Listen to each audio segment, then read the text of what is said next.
جو بھی مکاتب فکر ہیں جن کا تعلق، جن کی شناخت اور جن کا عنوان انڈو پاک سب کانٹیننٹ بر صغیر پاک و ہند کی نسبت سے بنا ہوا ہے، تھوڑی دیر اس سے باہر نکل آئے۔ اگر آپ بریلوی ہیں تو بریلویت کو تھوڑے دوسرے کمرے میں رکھ دیں، ذرا اپنے پاس سے ہٹا دیں۔ اگر آپ خود کو دیوبندی کہتے ہیں تو دیوبندیت کو ایک تھوڑی دیر کے لیے اٹھا کے دوسرے کمرے میں رکھائیں۔ اہل حدیث اور سلفی کہتے ہیں تو اس کو بھی ایک طرف رکھ کے آ جائیں۔ سنیت، شیعیت، یہ جو عنوانات ہیں جتنے تفرقہ کے، مسالک کے، ان کو تھوڑی دیر ایک طرف کر دیں، اس حصار سے نکل آئیں اور نکل کے اپنے ذہن کو ان حصاروں سے نکال کے تھوڑی دیر میری گفتگو سنیں اور فوکس کریں میں کیا کہنا چاہتا ہوں۔ بعد میں آپ کا اپنا سامان ہے، آپ کا اپنی دولت ہے، جا کے پھر اٹھا لیں، میں اس سے نہیں روکتا آپ کو، مگر میری اس گفتگو کو سمجھنے کے لیے تھوڑی دیر اس حصار سے باہر نکل آئیں۔ اور یہ کیوں کہہ رہا ہوں؟ یہ اس لیے کہہ رہا ہوں کہ ہمارے برصغیر پاک و ہند میں یہ بریلوی، دیوبندی، اہل حدیث، سلفی، سنی، شیعہ، اس تقسیم نے بہت نقصان پہنچایا ہے۔ اس لیے نقصان پہنچایا ہے کہ جو مسلک ہیں وہ مسلک نہیں رہے، اپنے درجے سے بڑھا کر انہیں دین و مذہب بنا دیا گیا۔ اب اس میں اختلاف رائے، تعبیر و تشریح کا اختلاف نہیں رہا، بلکہ تضاد، مخالفت، تصادم تک چلا گئی، اور ایک دوسرے کو اسلام کے دائرے سے خارج کرنا یا دل سے خارج سمجھنا، اس میں تقسیم ہو گیا۔ اور نقصان کیا ہوا ہے کہ یہ ساری امت مسلمہ ہیں، یہ مسلمان ہیں، ان سب کا حضور علیہ الصلوۃ والسلام کے ساتھ ایک تعلق ہے، نسبت ہے، ربط ہے۔ وہ جو آقا علیہ السلام کے ساتھ تعلق ہے اس کی کئی جہتیں ہیں، کئی جہتیں، وہ ساری جہتیں ملیں تو رسول پاک صلی اللہ علیہ وآلہ وسلم کے ساتھ امت کی کا تعلق کامل ہوتا ہے۔ اس میں جہت محبت بھی ہے، اس میں جہت ادب اور تعظیم کی بھی ہے، دو، اس میں طاعت اور متابعت کی بھی جہت ہے۔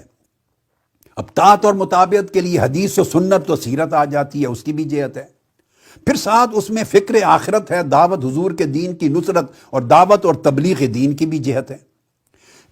اللہ پاک نے قرآن مجید میں فرمایا فَالَّذِينَ آمَنُوا بِهِ وَعَزَّرُوهُ وَنَصَرُوهُ وَاتَّبَعُوا النُّورَ الَّذِي أُنزِلَ مَعَهُ، وہ لوگ جو ایمان لاتے ہیں اور ساری کائنات سے بڑھ کر محبت کرتے ہیں، وَعَزَّرُوهُ، اور سب سے بڑھ کر ادب، تعظیم اور تکریم اور توقیر بجا لاتے ہیں، وَنَصَرُوهُ، اور حضور کے دین کی فکر کرتے، دعوت دیتے، نصرت کرتے، مدد پہنچا کے فروغ دیتے ہیں، وَاتَّبَعُوا النُّورَ، اور جس نور کو آقا علیہ السلام لے کر آئیں اس کی متابعت کرتے اور اطاعت کرتے ہیں۔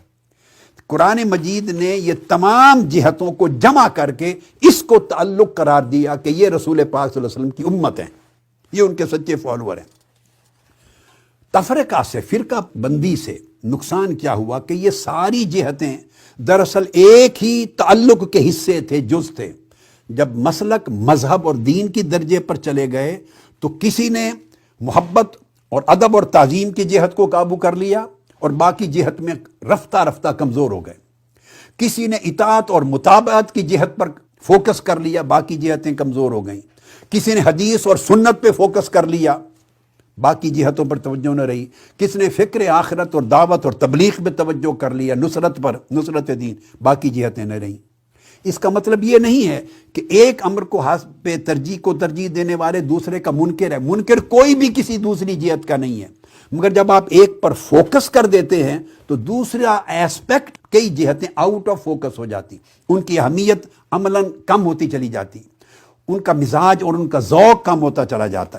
اس طرح پورا تعلق بالرسول ٹکڑوں میں بٹ گیا اور دین چھوٹے چھوٹے ٹکڑوں میں بٹ گیا۔ اگر یہ تفرقہ نہ ہوتا اور مل بیٹھتے ایک دوسرے سے تو ہر ایک کے پاس کچھ اچھائی ہے، جن کے پاس محبت اور ادب اور تعظیم کا فوکس ہے، کتنی بڑی اچھائی ہے، ایمان کی اصل ہے۔ جس کے پاس اطاعت اور متابعت کا فوکس ہے، کتنی بڑی بات، ایمان کا کمال ہے۔ جس کے پاس فکر آخرت ہے، دین کی دعوت ہے، نصرت ہے، یہ آقا علیہ السلام کے پورے مشن کا حصہ ہے۔ جس کے پاس سنت اور حدیث کا فوکس ہے، وہ آقا علیہ السلام کی تعلیم کا ذخیرہ ہے۔ فوکس جدا جدا ہو گئے تو ہر کوئی ڈی فوکس ہو گیا۔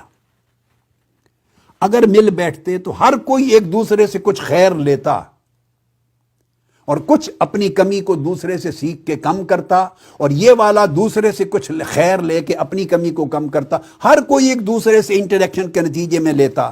سلف صالحین ایسا ہی کیا کرتے تھے، مگر یہ طرز عمل ختم ہو گیا۔